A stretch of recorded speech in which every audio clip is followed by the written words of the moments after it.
lived there till I was 6 years old, and I moved from there to over on what is now Wall Road to Ben Lawler's place.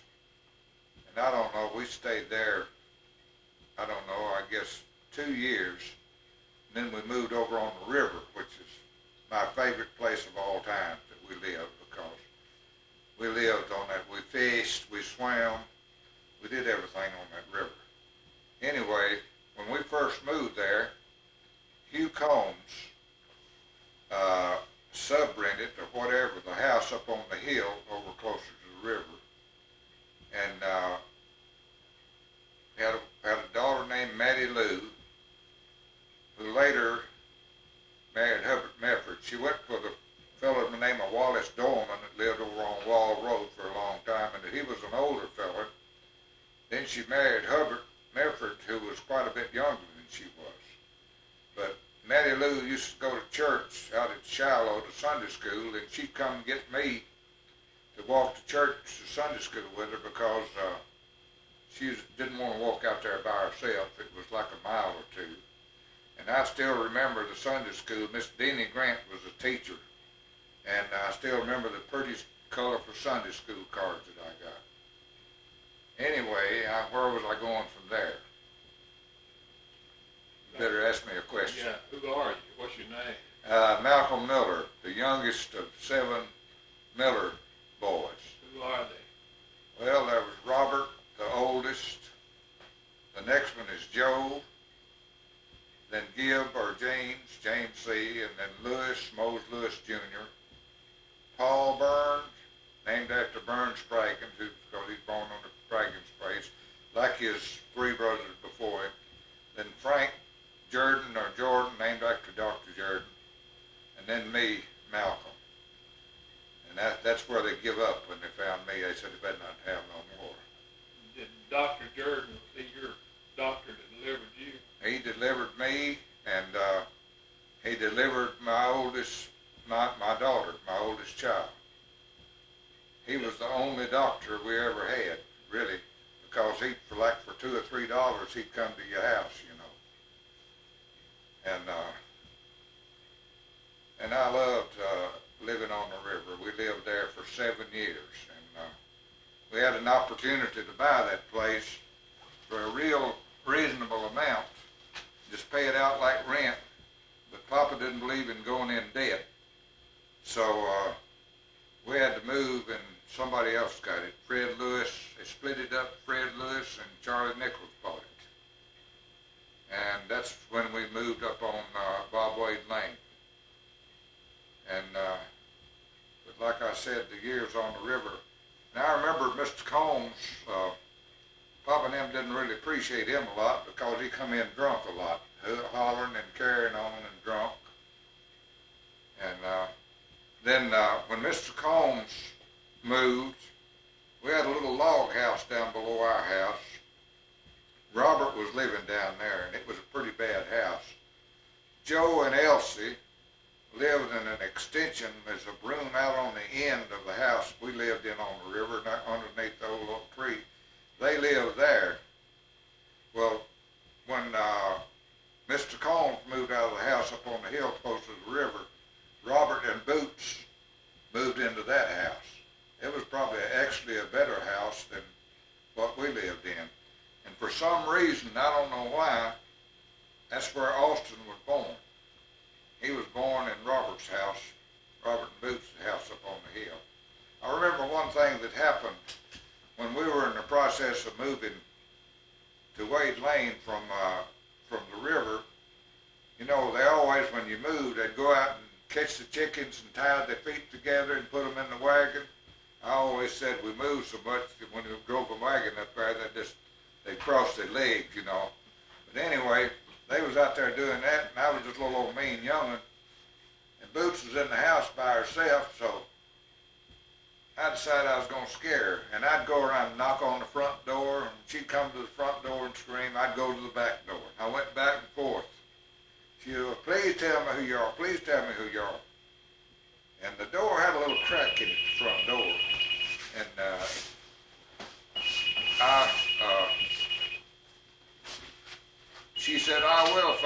you are, and I looked through the door, and she's aiming a shotgun right at me, just fixing to pull the trigger. Boy, I told her who I was in a hurry. I think I need to stop the phone. How about the Anyway. Miller swimming hole? Oh, yeah. Our favorite place was the Miller swimming hole. Everybody in the community come to the Miller swimming hole over on where we lived on the river. And we had a swing that would swing way out over the river, and then you could drop. Or we did what we call a circle six. You take a run and go around, and then come back and try to land on the bank. Well, Hewlin Golden and Joe, I think it was, got a big idea that they put steps up. There was a tree leaning over to swing us on. They put steps up on that tree where they could climb up on those steps and then jump off. And then when they got out to the end, it was a lot higher, but you couldn't come back. And that cut out to circle six, because you'd run into something after that. And I remember Lewis would go up there. He was one of the best. He would go up there and flip, and his feet would hit the limbs up on that tree and dive off. And that was the only place in the Flint River the water was that deep. It was about 8 foot deep, because you go out there and hold your hand up, and just barely the tips of your fingers would be showing. And that was a big part of our recreation. Of course, we fished with trot lines. We fished with hooks. We had baskets. We'd build baskets like a huge minnow trap and put it in a swift place somewhere. And we had fish 12 months out of the year. Just go up. We'd have red-eye, bass, cat, turtles, water dogs. And my brother Joe liked to grapple for fish. Now, grappling for fish is something I never did do. I tried it. I'd scare the fish, but when I touched the fish and the fish moved, I'd jerk my hand back. But Joe was good. We'd all go down the river wading and beating with sticks and rocks and kicking.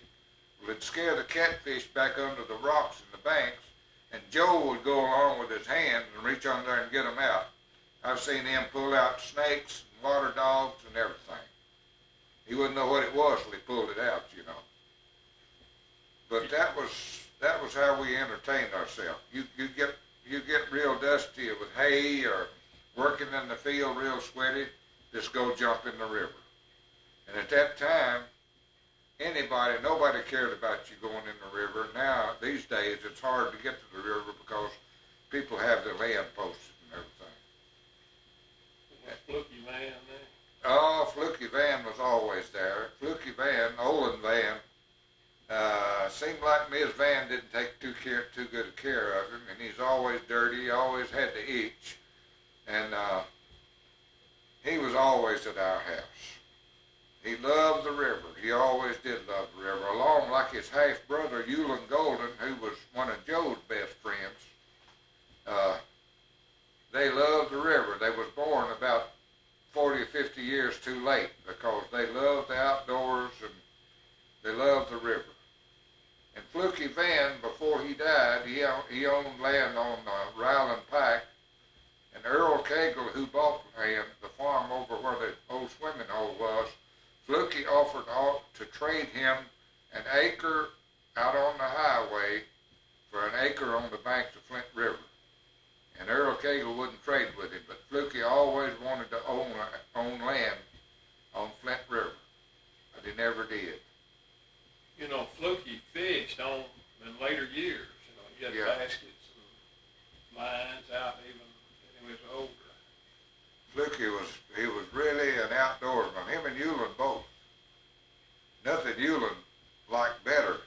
For instance, Hewlin liked to sneak around and do things, and Joe was kind of in on it with it. They wanted to cut a bee tree up on the mountain. I think the land bought Bob Gibson or somebody, and he didn't want nobody on it. So they got up there and got ready, and they knew about what time a train was coming through. They got the tree just ready to fall, and when the train come through, they let the tree fall where the landowner wouldn't hear it. So they got it, And they did the same thing over on Flint River over there next to where we lived. The land, the tree was on Jody St. Clair's land on the other side of the river, and he didn't want anybody over there hunting, fishing, or just walking around. Well, they cut a tree over there and let it fall as the train went by, and but when the tree log hit in the water, it burst open. There was all that honey just out there in the river, and they had to wait out in the river, get it before it sunk or whatever. But they like to do things like that. Ginseng herb hunter too, I think. Ginseng hunters, they hunted, of course all my family, they hunted ginseng and golden seal and some more of that stuff, I forget. And they'd get Indian turnips. You know what an Indian turnip is? I've heard of them. I don't know where they found them, but they'd get them. It looks like a turnip. You get somebody to take a bite of it, and it's like needles in your tongue. Now, who taught them how to be herb hunters? It was handed down. My dad, Papa, and all his people, they made part of their money in laying by time hunting ginseng and selling it. They always did. They knew pretty well where ginseng grew on the mountain. Ginseng grew over here on what's used to be called Kelly Woods, a little hill or mountain between Cedar Gap and Rock Cliff. And I bet there's ginseng over there yet. And Paul and Fluky Van was ginseng hunting one time, and Paul got rattlesnake bit. And they carried stuff with them just in case, and it had an old sock, and I had a razor blade, and he tied a tourniquet around his wrist and bit him on the finger, and he tied a tourniquet around his wrist, split it open with a razor blade and sucked the blood out of it, and they had to walk all the way off the mountain before they went to the doctor. He just got a little sick, but he got all right. It's ginseng selling for $300 a pound, man. Man, that's unreal. Of course, that's dried out. Yeah. And I understand that commercially, domestically grown ginseng, for some reason, don't sell as high as ginseng grown in the wild. I don't know how they know. Do you remember when, I've always heard the story about when Robert brought boots home, that all the Miller boys ran out through the field. Oh, that was a big happening in the Miller family. All our lives, the only woman that had been in the house was Mama, and sometimes Mama Kate. My grandmother would visit. Well, Robert married Boots Camel, Beulah Camel, we called her Boots. Well, he didn't bring her home for a while. And I remember when he come home and told us that he was married, and he said, everybody in Ryland knows it. And then he retracted that statement and said, well, Mom and Daddy wasn't too happy about getting that daughter-in-law. Anyway, they, one day we looked out the road, and there come Robert with his wife. We was out at the wood pile talking, somebody cutting wood. Man, they slapped one there on the back, running. A lot of them run. Well, can you imagine a new bride coming into about a 3-room house with a man and a woman and the 7 boys and having to sleep in the room with them? But that was the situation that Boots moved into. And I remember they had problems. Boots would whisper to Robert and carry on, and Lewis would always get mad and raise Cain about it because it kept him from sleeping. Was Daddy one of them running across the field? Yeah, Joe was in on it. Yeah. Joe, we was all out there. I think all the old ones. I was just a kid, but Joe and Gib and Lewis, Paul and Frank, we was all, gathered up out there talking about the wood pile in the yard, And boy, we looked and saw them. We was over on Wall Road on Ben Robert's place, and saw them coming down the road, and about like Brother loved it, Neil loved it, they called him. We used to go to see him. The only thing you'd see him was his back running into the mountain. You'd never see him unless you went up into the mountain. You talking about Neil would run to the mountain? Neil would run to the mountain. Now that is a story in itself, Neil loved is. I don't know whether you've heard the story about him. He wouldn't go to school. If He about Butch. Yeah, Butch. We called him brother. Yeah. They put him on the school bus and head him to school. You know, the buses back then had these curtains. In the warm weather, you'd roll up. Well, he'd throw his hat and his books off. They'd stop the bus, and he'd jump off and run back home and run off into the mountain. And he never did get an education. But one day he did go to school. And maybe this is why he didn't want to go. Back then, you know, they had outhouses out there. They did when I went to school. They had this open pit down at the edge of the schoolyard that they dumped this sewage out of the outhouse in. Well, Butch, or brother, or Neil Loveday, was standing down at the edge of it one day, and somebody pushed him in. He went in under their head and ears into that mess. He walked back to our house, and my mama cleaned him up the best she could and sent him on home. Of course, you didn't have anything but a well water. You didn't have no hose pipe or anything. And I don't know, I guess you found him some clean clothes or something. But that was reason enough for Neil Loveday not to want to go to school. The only place that we ever went when I was a kid as a family, we'd go to town once a year to buy clothes and provisions. And then about once a year in the summertime, laying by time, Papa would gather all the family in the 2-horse wagon. We'd go over to Bill Loveday's, who was his sister's daughter. And they'd have a big dinner. And I remember that house, the kitchen, like some of the houses back in the old days, the kitchen was separate from the rest of the house, and there was a runner, a walkway into the dining room where they eat. But when you pulled up in the wagon down at the bottom, now Sam Loveday and his family, Howard Loveday's and Lillian's mom and daddy, they lived down in the flat. And then you go up the rise to Bill's house, you'd see old brother take off to the mountain. I've seen it more than once. He'd take off to the mountain. The only way you see brother is go up the mountain and hunt him. And they had sulfur water, which smelled and tasted like rotten eggs to me. Well, I wanted a drink of water. I was over on one hot summer day, and they said, well, there's some good water in the spring. Well, I went up there to that spring, and there sat brother, Neil Loveday, with an old hound dog laying in the spring. Well, I run that dog out of that spring, and there's an old rusty tin cup, and I got that rusty tin cup and got me a drink of water. That was one of the few times that I ever seen Neil Loveday. Then, even in the later years, he wouldn't leave it's called Loveday Holler. And I was talking to Gibbs sometime back, and he said generations of Lovedays grew up in Loveday Holler and never come out. Jim Loveday and all these older Lovedays never come back. Now, all the other Lovedays of Bill Loveday's family managed to go out, like Harry and Margaret and Nettie and John. Now, John stayed there, but he went out, and Brother Neil would have never got married, but John went out and married Mildred Lee from up at Tony, and they brought her sister Jenny back down, and she married Brother. Now, if it had been left up to Brother, he'd have never got married. She had to be brought in. She had to be brought in. And he has Harry Loveday, his nephew. Bill Loveday is a Baptist preacher.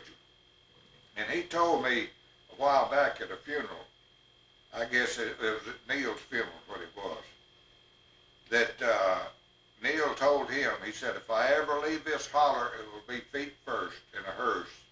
And it was.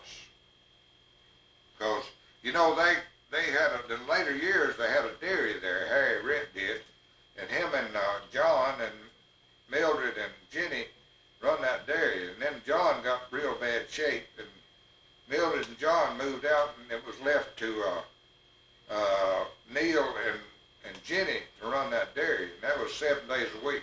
Well, they finally closed the dairy, and they wanted to sell the place and do something with it, but they had been there so long I guess Harry Rick Jr. still owned the place, I'm not sure. But they let them live there till Neil died.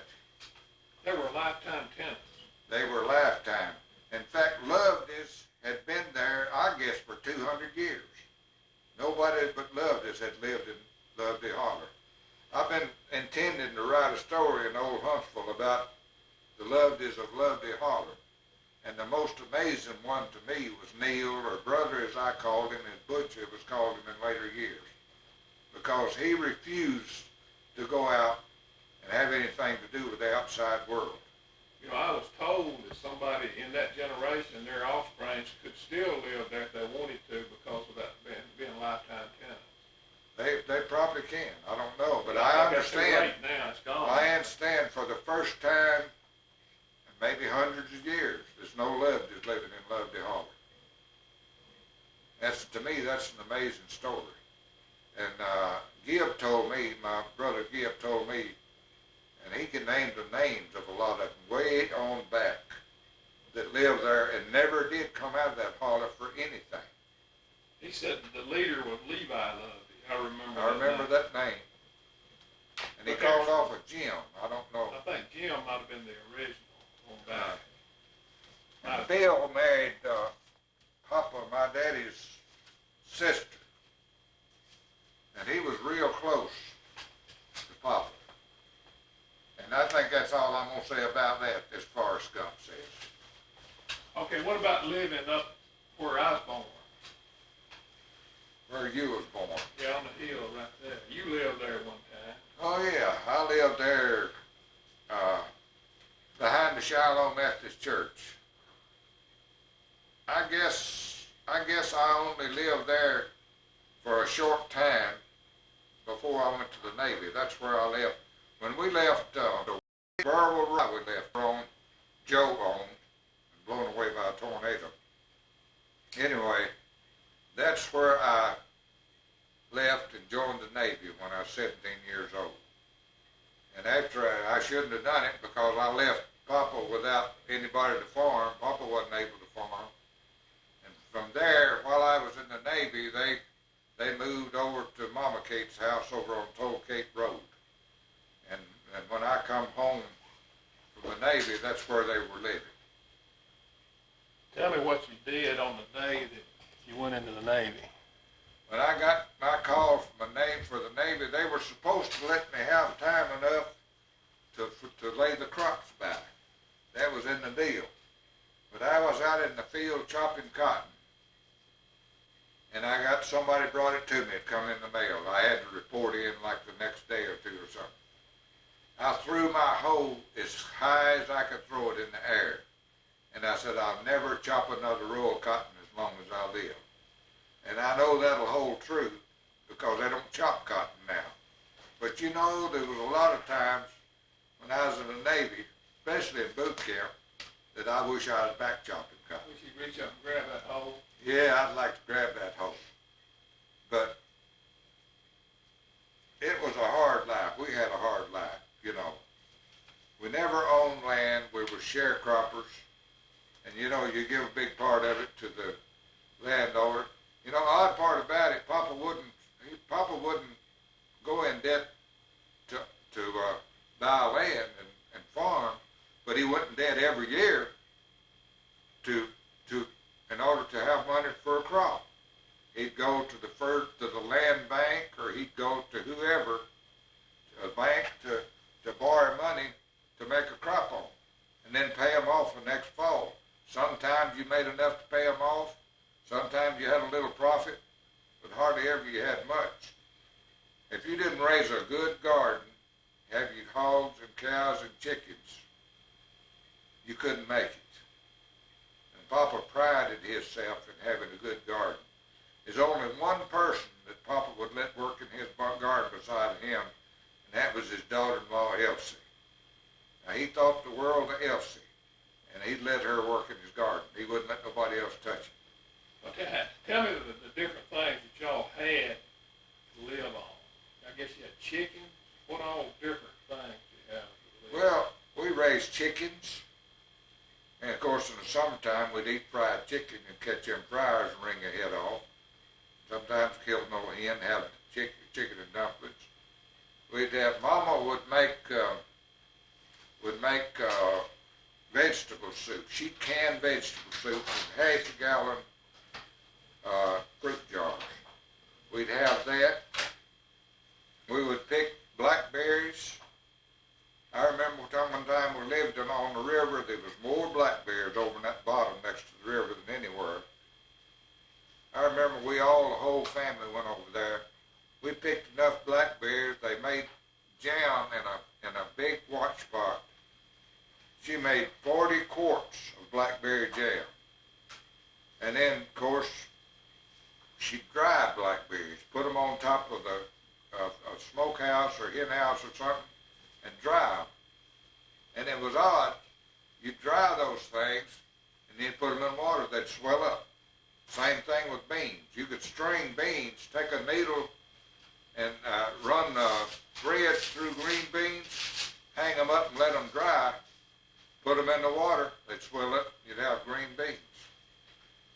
Anyway, like I said, we'd had our own meat, kill hogs.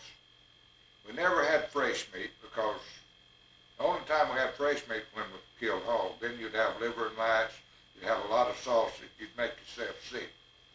And that's the only time we had fresh meat. Once in a while, somebody would come through in an old car in the summertime saying, "You want to buy some beef?" And you'd buy a hunk of beef, or however they fixed it, I don't know.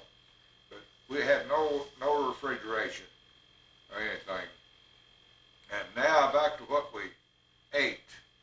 Of course, in the worst time of the year was along in February and March. You'd start running out of meat. Your hens had quit laying. Your cow had gone dry. And I remember one time we had a big barrel, a wooden barrel full of dried peas. We eat so many of those, and they even had weevils in them. We eat so many of those peas, I thought I was going to turn to peas. That's all we had to eat. And we'd run out of flour, we'd run out of sugar, and we always raised sugar cane. We'd have molasses. Okay, the molasses would turn to sugar. Well, that's what we'd sweeten our coffee with. And Papa would boil coffee in an old iron tea kettle. And he would keep boiling those grounds over and over till those grounds actually turned white. Every once in a while he'd add a little bit of coffee to it. We'd sweeten that coffee with sugared molasses. We'd run out of flour, and many a time we've had cornbread for breakfast. And you know, you people hear people talking about sawmill gravy now. They don't have any sawmill gravy. Sawmill gravy is made out of cornmeal because it's got all that old bran and stuff in it. They'd pour hog lard in a skillet, pour cornmeal in it, turn it up to the brown, and pour water in it to make gravy. Now I remember that there'd be kind of big puddles of grease in it, and we'd eat that with cornbread for breakfast. Sometimes, if the hens was laying a little bit, Mama would take 1 or 2 or 3 eggs, whatever she had, and put them in this gravy, where we'd all the 7 boys in them would all get some egg. And that's how we lived. I remember in the springtime, the hens would start cackling, and we'd go out and build new nests. We'd start getting eggs, the garden would start coming in, and the cow would come in fresh, Springtime was really a good time back in those hard times, back, Depression and after Depression. And of course, we eat a lot of rabbits and possums. I wouldn't eat a possum now to save your life. But man, I can see that possum now. He was red, laying there spread out with a whole bunch of sweet potatoes around him. You put them in there and put sweet potatoes around him and bake the possum in the oven. We eat groundhog. We eat raccoon.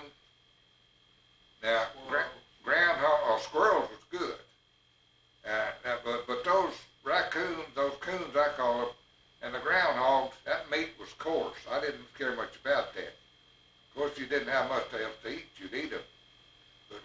rabbits was especially good, and squirrels was good. Squirrel and dumplings, fried squirrels, and I would still like to have a bowl of rabbit and gravy. You fry that rabbit and make good brown gravy with it, and if you got some biscuits to eat with it, it's mighty good. That was how I lived. Back in the Depression, you know, everybody laid the Depression on President Herbert Hoover. Well, about all everybody had to eat was rabbits, and they called them Hoover hogs. Because everybody, they'd get out, and sometimes they'd run out of shotgun shells, and they'd get out with a bunch of dogs and chase them rabbits down there. Sometimes you'd catch them sitting and knock them in the head. I remember one time, there was a place in Huntsville called Dobson's. It was a store that sold, you remember Dobson, Burns? Yeah. It sold second-class merchandise, like stuff that had been in the fire and got wet. I remember Robert bought a bunch of loose shotgun shells at Dobson's. Me and him was out hunting one day, and a rabbit jumped up, and he raised up, and that thing popped, and the wad and the shotgun shot rolled out the end of the barrel. Sometimes they'd shoot, sometimes they wouldn't.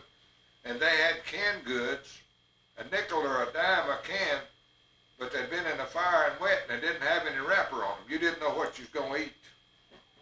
You'd open up a can, it may be turnip green, it may be English peas, it may be beans, or whatever. You never did know what you was going to eat. Might have been cooked, too, I reckon. It might have been cooked in the fire.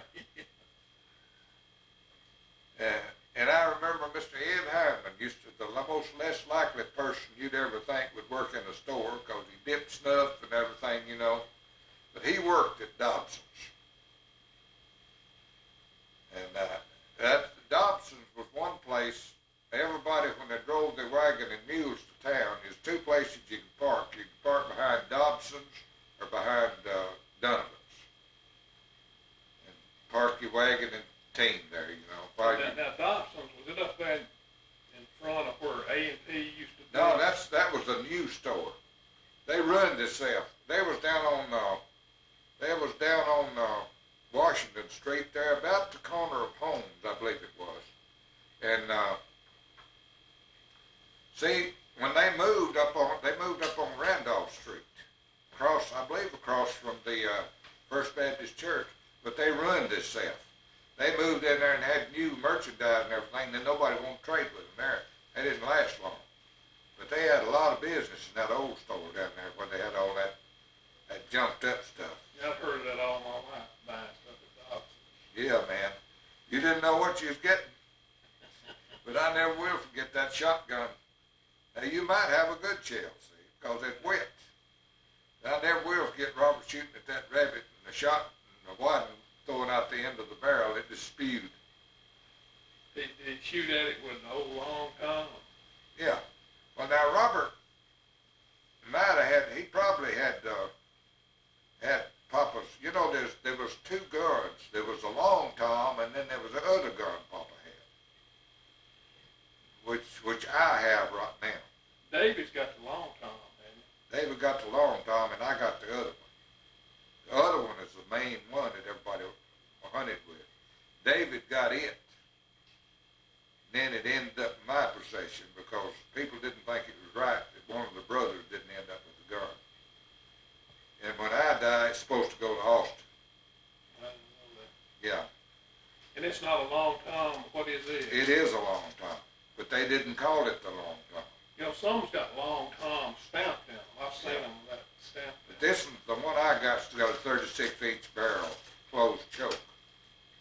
I remember one time we was over on the river, and I crawled on my belly a half a mile down the river in the mud to slip up on some ducks down below the Harvard Bluff. Ducks, I could hear them right there under the bank. I stood up with that gun, the hammer cocked. They started swimming out through there about as close as you. I was going to get both of them. I blowed a hole about that big around between them, and they flew off. It didn't get to eat duck. Man, let me tell you something. If I'd have hit them, I'd have tore them up. You shoot a rabbit, if he's not way off, it would tear him all to pieces, because it would it would get to the tallest tree up on Chestnut Grove. You know, there's some old chestnuts. They all died back in the 30s or whatever, 20s to 30s. But they're still up there. When me and Lewis used to go hunting up there real regular, about once a week. Now, Chestnut Grove, is that under, is that a Cedar Gap area, or is that on up in the mountain there? Chestnut Grove is over, it's on over. You go up there, what we do, we go up there about, you know where Lee Miller used to live? Yeah. We go up there till we hit the Bench Road. Flat Rock. And we walk around past Flat Rock, then Flat Rock Spring, go on around and make a bend. You know where the phone line is? Yeah. You Where the old phone line. Well, yes. That's Chestnut Grove. You climb up that bluff on top, on the right of the phone line. That's Chestnut Grove. That's close to the park now, ain't it? No, the park's over on the other mountain. Yeah. I think the park comes up. Is it only coming up a little bit now? I don't know. Not that I know of. Up to Buzzard Roost. I don't know. But that's where Chestnut Grove, you know where Chestnut Knob is? Yeah. It's over on this other mountain above Possum Holler. But me and Lewis used to be up there and hear the first hickory-nut fall. We go up there before daylight. And I remember one morning we started up that mountain and I believe we were further on around, like towards where the Tipton lives from where we went up. And it was totally dark. We got off of it was drag roads going, a little trail. We got off that drag road, and you talking about skin up and cut with briars, we just kept climbing. We climbed that rough mountain, them big rocks and everything, all the way to the Bench Road. We couldn't find the road going up. But we wanted to be up there when it got daylight. Because you'd hear a squirrel jump or hear a nut fall or something. I wouldn't care a thing in the world about it, but that used to thrill me to no end. You get up there and sit down under a big hickory nut tree, big hickory, and it was a long, I guess it's a couple of miles up there, wasn't it? Time you climb that mountain and walk around the Bench Road. Long way. Because I hike around there some. It takes a while to get there. TVA power lines through Flat Rock. Yeah. Well, at one time, when that tornado came in '74, you couldn't get through there. Excuse me, because it blew all those trees down across the Bench Road, didn't it? Mm-hmm. Did anybody ever clean that up? No, I think it cleaned itself up. I guess they just rotted out or something. Mm-hmm. You see some of it left. There used to be a log chute up there, right next to where we climbed up on Chestnut Grove. Back when there was logging, I guess it was taken, I don't know whether it's taken out to burn or for sawmill or what, but they had a chute coming down that bluff, and you could always see it. You could see it from down here over on the Hewlett place. That stood out, that log chute. You could see it. And I don't know whether that's probably not still cleared up, but it was for many, many years. Was it ground been cleared, what it was? Well, that where they shoot those logs down that bluff, it was slick. They just kept everything wore off.